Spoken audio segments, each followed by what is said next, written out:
I've been inundated with comments from people married to what they would describe as hopelessly uncaring spouses, lost causes. They tell me they've done everything they possibly can to be a loving partner, but that despite their best efforts, their spouse treats them with cold indifference or endless contempt.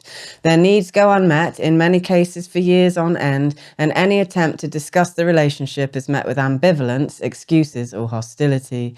They describe feeling utterly hopeless about how they're treated by their spouse and totally powerless to change the quality of their marriages, to the point that many of them have simply given up trying and have withdrawn from their marriages entirely. If any of that sounds familiar, then this video is for you. It's time to rock the boat. Hi, I'm Laura and I'm a counsellor in the UK. If you're new to the channel, welcome. It's lovely to have you. You might be familiar with the Serenity Prayer. God, grant me the serenity to accept the things I cannot change, the courage to change the things I can, and the wisdom to know the difference. There are obviously plenty of things in life that are beyond your control and must therefore be accepted. The weather, your family of origin, place of birth, past events, your own mortality, etc. But what about the atmosphere when you open your front door at home? How you feel when your partner pulls up in the driveway? How they treat you day to day? How often you have sex? How much they drink or stare at their phone? How much control do you or should you have there? Well, I would argue in a healthy marriage, quite a lot. In this video, I'm going to argue that you are partially responsible for the state of your marriage, and I'm going to show you how to take control of it. If it's failing and your spouse is refusing to engage in a healthy way, then you need to assume responsibility for its recovery and lead by example. So in the following 7 steps, I'm going to show you exactly how to do that. Step 1. Improve your self-worth and value. This step is of major importance and is non-negotiable. You must keep your side of the street clean. This means telling the truth, acting with maturity and dignity, and living in a way that brings you firmly into alignment with your marital vows and moral values. If you're treating your spouse or your marriage with contempt or indifference, then this needs to stop immediately, no matter what they are or are not bringing to the table. You'll find repairing your marriage and having the self-respect to do so far easier if you're not actively causing harm to it yourself. If your marriage has been failing for some time, it's highly likely that stress and frustration will have had a significant impact on your self-esteem. So you're going to need to do whatever it takes to breathe life back into yourself and improve your own health and sense of well-being. An effective way to do this is to create some space to develop yourself outside your marriage. Enroll on a course, learn to play an instrument, run, lift weights, stop drinking, eat healthily, spend time in nature, get yourself in prime physical and spiritual shape. Find yourself, become strong. If your spouse has become lazy or mean-spirited, then go out and meet people, preferably of the same sex, who aren't. Being treated warmly and respectfully by people outside of your marriage will help your self-esteem and confidence to grow. Obviously do this in a healthy way and be careful not to engage in any way that would come anywhere close to being unfaithful. Find your power elsewhere and then bring it back into your marriage. Watching you become confident, healthy, and assertive will be unnerving to a spouse who knows they aren't pulling their weight. And this isn't about playing games, by the way. It's simply about becoming empowered and leading by example. You want to be able to move into this new phase with your head held high, confident that you are worthy of the kind of marriage you're asking for. Head up, shoulders back. The goal is to become someone that you thoroughly enjoy being and who your spouse would be an absolute fool to lose. Step 2. Accept your situation. This will be hard, particularly if you're being treated poorly, but in order to move forward, you'll find it incredibly helpful to let go of any resistance you feel about the current state of your marriage. It is what it is, and they are who they are, and they're probably not going to change overnight. Adding your own upset, negativity, moodiness, and drama to the situation will do absolutely nothing to improve it. In fact, it will almost certainly make everything feel worse. I'm absolutely not suggesting suggesting that you give up or stop fighting for your marriage. Quite the opposite, and we'll get to that in a minute. What I am saying here, though, is that fixating on, obsessing over, or losing yourself entirely to perpetual stress and upset won't improve your marriage. It just won't. Here's an example of what calm acceptance might look like. You don't appear to want to engage with me or our marriage in a healthy way. You won't have sex with me, or you won't engage with me emotionally, so I'm going to go out. There's a meditation class on in town tonight and I'd like to give it a go. You're more than welcome to come along, of course, but if not, that's okay. I love you. I'll see you in the morning. Again, this is not a game or a manipulation tactic, but very much a peaceful, spiritual practice. It's about dropping the negativity and surrendering to what is, but at the same time, living your life. It's about breaking a toxic dynamic and standing on your own 2 feet without adding more drama. Remember also that you are choosing to stay with this person for whatever reason, so remind yourself of that when you feel like lashing out or resisting your current state of reality. This is, in part, and for whatever reason, a choice that you've made. Do what you can to get things to a more positive place, but accept it for what it is for now. The great Eckhart Tolle illustrates this philosophy as follows. When you hate what you're doing, complain about your surroundings, curse things that are happening or have happened, or when your internal dialogue consists of shoulds and shouldn'ts, of blaming and accusing, then you are arguing with what is, arguing with that which is always already the case. You are making life into an enemy, and life says, war is what you want and war is what you get. Step 3. Stop playing games.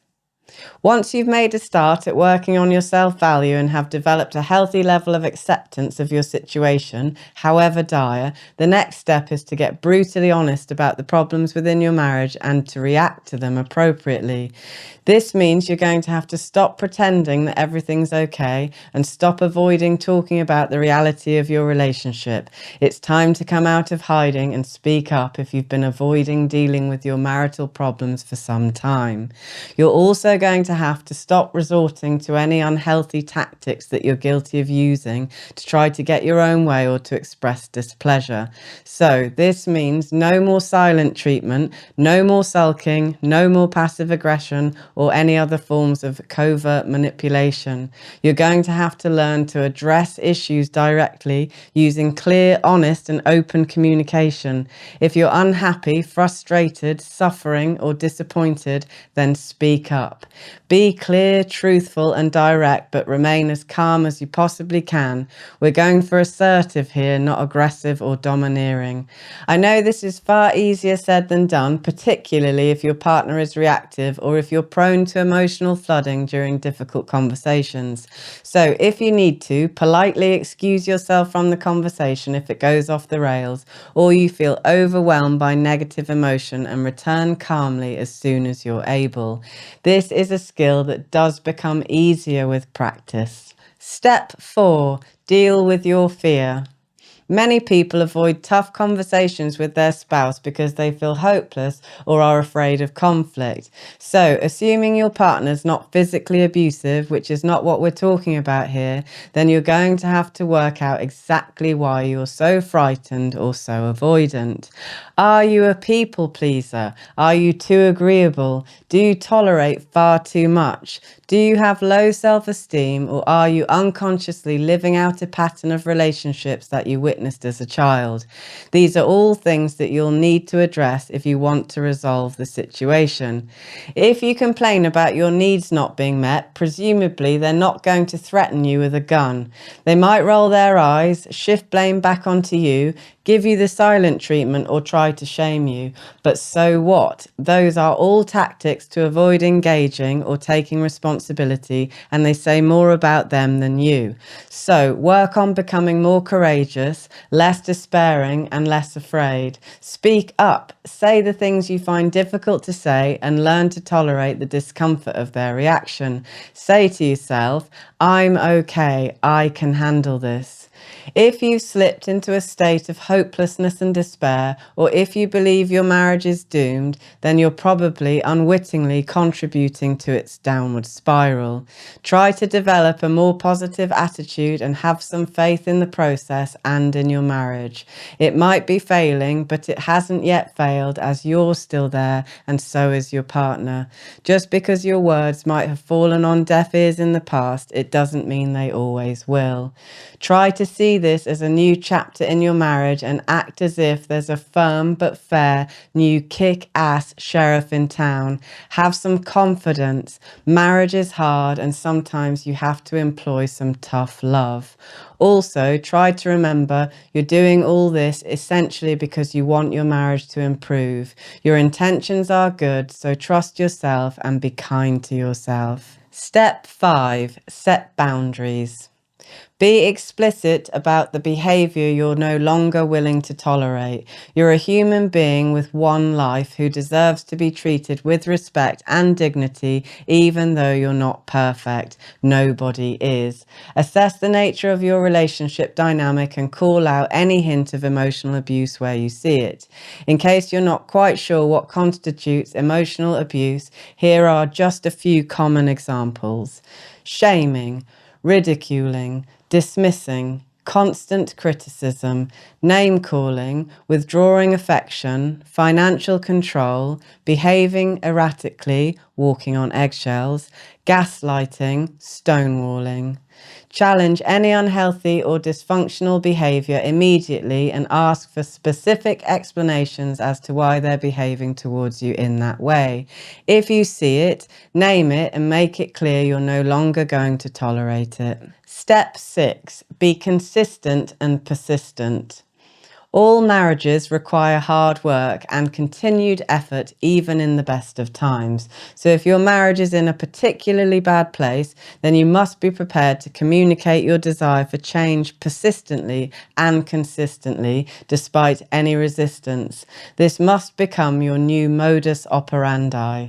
Communicate your reasonable needs and concerns with clarity and regularity, as if you are banging a drum that will not be silenced until meaningful conversation or change take place. Again, do this calmly and assertively without being overbearing or aggressive. Obviously, you need to consider their perspective, respect their boundaries, and be willing to listen to their opinions. But make it clear that having these conversations is non-negotiable and not something you're going to stop asking for. Demonstrate that you're committed to the marriage and that you're determined to make it work, but that you expect them to play an active role in facing the issues you have. I've mentioned these in a previous video, but in case you missed it, here's a short list of reasonable relationship expectations. Trust, commitment, affection, appreciation, empathy, friendship, satisfying sex, compromise, respect, quality time, kindness, generosity. If any of those things are missing from your relationship, then you or your spouse have a right to ask for them. Step 7. Express gratitude. It's really important that this process, which is designed to bring about positive change after all, isn't all doom and gloom. If you notice your spouse is beginning to take on board any of the things that you've been asking for, then it's important that you acknowledge them. Radical shifts are unlikely to occur overnight, but even the smallest of changes deserves to be recognized. Maybe he or she puts their phone down the minute you walk into the room for the first time in 6 months. Tell them you appreciate the gesture and that it's nice to be able to connect. If you've been asking for more emotional connection and you notice they're holding eye contact a little longer whilst talking to you, tell them it feels nice to be looked at and that you're enjoying their company. What we're talking about here is warming the relationship up with positive reinforcement and verbal praise for even the smallest improvements. These tiny positive interactions, as they accumulate over time, will begin to build trust and a willingness to engage with the process of repair more actively in the future. As the Gottmans observed, a healthy ratio of positive to negative interactions within a healthy relationship is at least 5 to 1. So Be generous with your words more often than you are negative. If you see something positive, acknowledge it out loud. It's one thing to accept the things we truly have no power over. That, in my experience, really is wise and always profoundly freeing. It's another thing entirely to accept situations that cause us great suffering, which might be improved if we had the courage without doing anything at all. If our marriages are boring or unpleasant, then we have to first accept that we might have played a part in taking it to or allowing it to arrive at those places. If we're to change it, we also need to remember that we are responsible for working out what we actually have to do to create something more fulfilling. If our marriages have been unhappy for some time, it's likely that many of the things we already tried didn't work, and it's probably time that we try something new. As the old saying goes, the definition of insanity is doing the same thing over and over and expecting a different result. So, my loving invitation to you all is to embark on a new chapter. Stop letting your fears, passivity, or resentments get the better of you, as that is literally the road to hell. Do everything you can to ensure that you are strong, mature, honourable, and courageous. Keep your side of the street clean, and at the same time, stop tolerating less than you deserve. It will become increasingly difficult for a lazy or mean-spirited spouse to dictate the terms of your marriage if you're physically, emotionally, and spiritually fit. If you're consistently meeting their needs and they continue to dismiss yours, then I would argue you have a marital obligation to protest. In a healthy marriage, each spouse keeps the other on their toes. You're meant to inspire and support each other to grow and develop as individuals so that your union becomes a force stronger than the sum of its parts. You're meant to be a team. But in some cases, sadly, and I've seen this in my practice, some partners do seem fundamentally incapable or unwilling to put in the individual effort required to maintain a healthy and functional marriage. If it becomes clear after 6 months of dedicated effort that you are indeed married to one of these characters, then I'm truly sorry for you. However, I would urge you to incorporate the practices I've discussed here into your life regardless. If you decide to stay, then remember that's a choice you are making, so do so with acceptance rather than bitterness and anger. If you decide to leave, then do so with your head held high in the knowledge that you truly gave it your all, but you must give it your all. Good luck. If you have any questions, then please do get in touch or leave a comment below. I do try to respond to as many as I can. If you found this video helpful, and I hope that you did, then you might also enjoy this one where I talk about how to get your relationship needs met. Please consider subscribing if you enjoy these kinds of conversations, and I'll see you back here next week. In the meantime, to yourself and to others, tell the truth.